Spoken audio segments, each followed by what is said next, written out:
दोस्तों एक बार फिर हमारे channel physics bye Ajay Mathur में आपका बहुत बहुत स्वागत है। दोस्तों आज हम भौतिक विज्ञान के बहुत महत्वपूर्ण टॉपिक व्हीटस्टोन सेतु पर बात करने जा रहे हैं। ठीक है, व्हीटस्टोन सेतु हम 3-4 बिंदुओं पर बात करेंगे। पहली बात करेंगे व्हीटस्टोन सेतु है क्या। चलो यहाँ हेडिंग बना देते हैं हम, व्हीटस्टोन सेतु, इंग्लिश में व्हीट स्टोन ब्रिज। सेतु की इंग्लिश क्या होती है बेटा? ब्रिज। हम 3-4 बिंदुओं पर बात करेंगे। व्हीटस्टोन सेतु है क्या, व्हीटस्टोन सेतु का सिद्धांत क्या है, व्हीटस्टोन सेतु की रचना क्या है, व्हीटस्टोन सेतु का सूत्र का निगमन कैसे होता है और इसका यूज क्या है। ठीक है, देखो पहले हम बात बताते हैं व्हीटस्टोन सेतु के बारे में कि व्हीटस्टोन सेतु क्या है। एक इंग्लैंड के वैज्ञानिक थे व्हीटस्टोन। उन्होंने क्या काम करा? 4 प्रतिरोध लिए, एक सेल लिया, 2 कुंजी ली, एक धारामापी ली।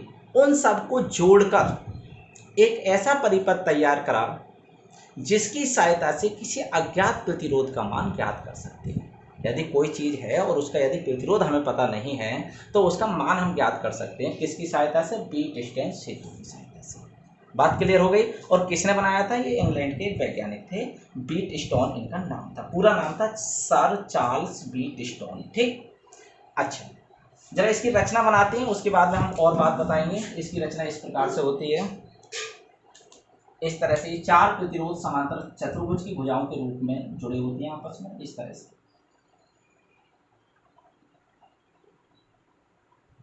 इस तरह से ये चतुर्भुज बन गए। ठीक, एक चतुर्भुज के एक विकर्ण के बीच में धारामापी जी, ये धारामापी है, और एक कोई कुंजी लगी। ठीक, और दूसरे विकर्ण के बीच में एक बैटरी या सेल और कुंजी यहाँ पर।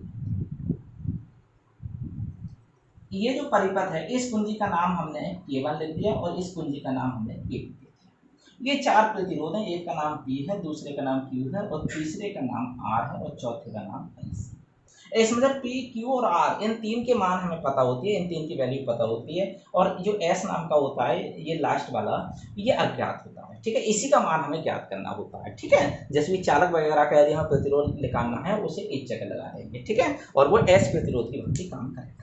मतलब कुल मिला के व्हीटस्टोन सेतु का काम है अज्ञात प्रतिरोध का मान ज्ञात करना। ठीक है, अब दूसरी बात समझिए बेटा, ये इसका सिद्धांत क्या है। रचना तो अभी हम बता ही देंगे, पहले सिद्धांत समझ लो। सिद्धांत क्या होता है कि ये सेल ई है, जब ये हम कुंजी बंद करेंगे तो इस सेल के द्वारा परिपथ में धारा प्रवाहित हो जाएगी।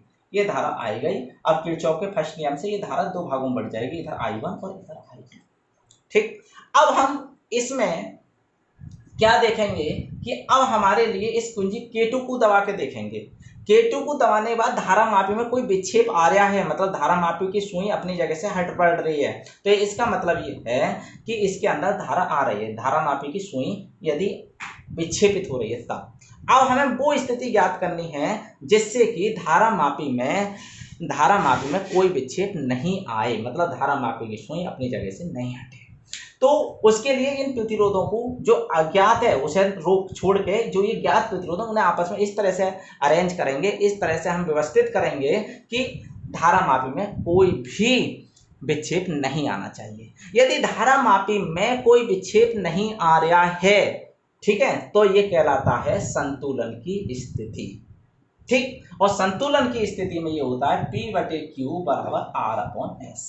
मतलब इसके सिद्धांत को हम ये कह सकते हैं कि जब कुंजी K2 को दबाकर हम देखते हैं तो धारा मापी में यदि कोई विक्षेप नहीं है तो संतुलन की अवस्था में P/Q बराबर होना चाहिए R/S। यही इसका सिद्धांत है। ठीक, अब दूसरी बात समझिए आप। रचना के बारे में आप बता ही देंगे कि इसमें चार प्रतिरोधों को एक चतुर्भुज की भुजाओं के रूप में आपस में जोड़ देते हैं। उनके एक विकर्ण के बीच में धारा मापी कुंजी K2 और दूसरे विकर्ण के बीच में सेल E और सब कुंजी K1 लगा देते हैं। इसकी रचना हो गई, सिद्धांत इसका ये हो गया। ठीक है, अब सूत्र के निगमन पे बात और आती है। सूत्र का निगमन कैसे करें भाई? सूत्र के निगमन करने के लिए हम इसे 2 भागों में बांट देते हैं। इसे पास 1 लिख देते हैं और इसे पास बेटे हम 2 लिख देते हैं। ठीक है, अब पास 1 में यदि हम बात करें किरचॉफ के दूसरे नियम से, किरचॉफ के दूसरे नियम की सहायता से इसे प्रूव कर रहे हैं। तो देखो तो बेटा क्या आएगा किरचॉफ के दूसरे नियम से, ये हो जाएगा I1P, ऐसे गए ठीक। अच्छा आपने ये देखा संतुलन की अवस्था में इसके अंदर कोई धारा आ ही नहीं रही है। जब धारा नहीं आ रही तो जितनी भी I1 है वो पूरी की पूरी I1 इधर चली जाएगी, कोई नीचे तो आएगी नहीं। और ऐसे ही I2 बिल्कुल भी इधर नहीं जाएगी, सबकी सब कहाँ चली जाएगी, इधर चली जाएगी ठीक। अब एक बात और बता देते हैं, इसके बीच में अभी डेरिवेशन तो हम कर ही रहे हैं, एक बात और बता देते हैं बहुत महत्वपूर्ण बेटा।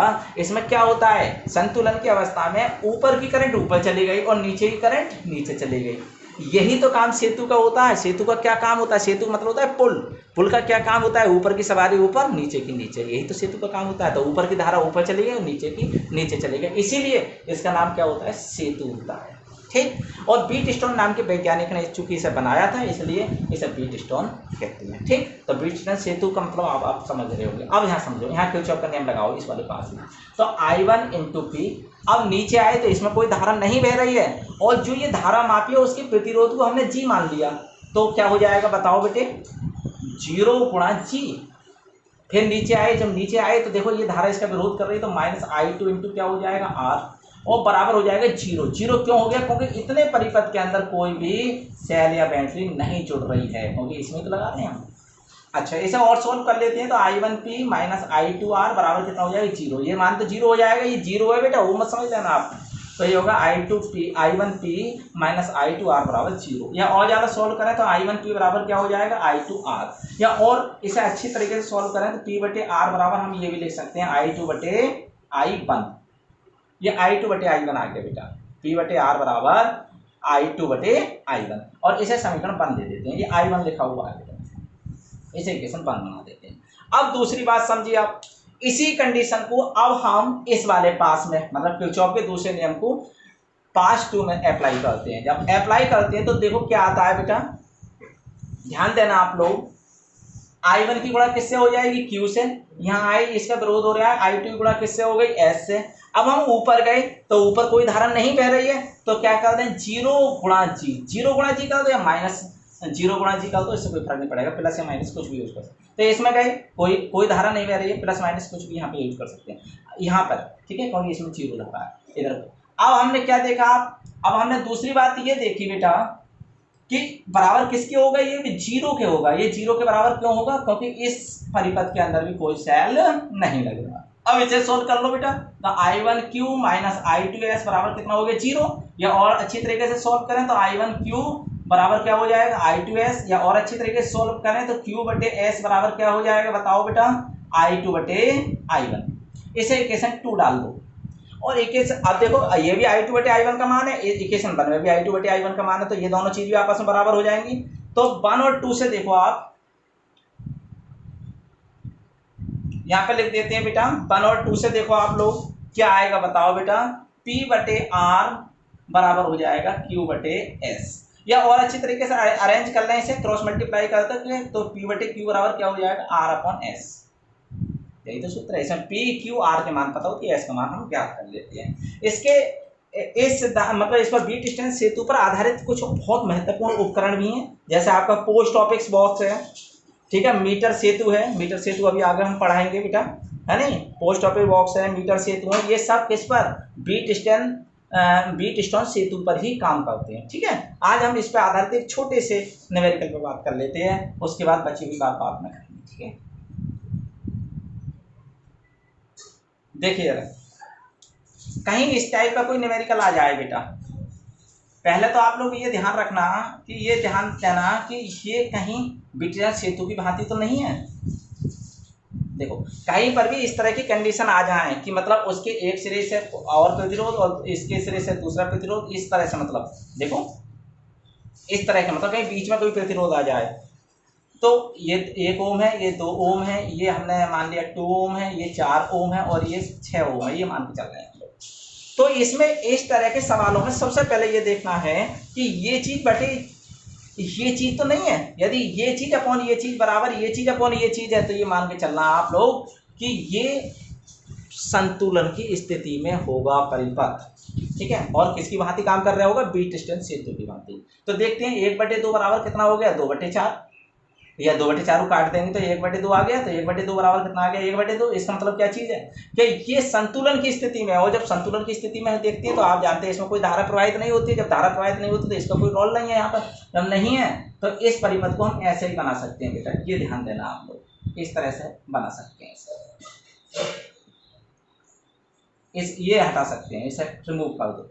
तो ये क्या कितना हो गया बेटा, 1 ओम, ये कितना हो गया 2 ओम, ये कितना हो गया 4 ओम, और ये कितना, ये 2 ओम, ये 4 ओम। ठीक है, अब देखो, अब ये दोनों कौन से क्रम में खत्म हो जाएंगे, श्रेणी में। ये भी किस में खत्म हो जाएंगे, श्रेणी में। तो इन्हें दोनों को श्रेणी में R1 मान लिया हमने, दोनों का योग 1 + 2 बराबर कितना आ गया 3 ओम। और ऐसे बेटा इन दोनों का योग देख लो आप लोग, इन दोनों का योग कितना हो जाएगा, आपको नहीं दिखाई दे रहा हो तो इन दोनों के योग में यहाँ लिख देता हूँ बेटा, इसे रब करके ये आ जाएगा, इस तरह से आ जाएगा बेटा, R2 बराबर 2 + 4 मतलब 6 ओम आ गया। अगली बार में इस परिपथ को हम इस तरह से बना सकते हैं बेटे, मतलब इन दोनों की जगह 2 लगाने की जरूरत नहीं है, हम केवल 1 लगा लें, 3 का बात वही रहेगी। इन दोनों की जगह 4 और 2 की लगाने की जरूरत नहीं, केवल 1 लगा दो, 6 का बात वही है। अब बेटे क्या करना है, अब ध्यान दो, अब ये कौन से क्रम में आ गए, समांतर में। समांतर में डाल के इस तरह से जोड़ते हैं, पैरेलल में आ गई है।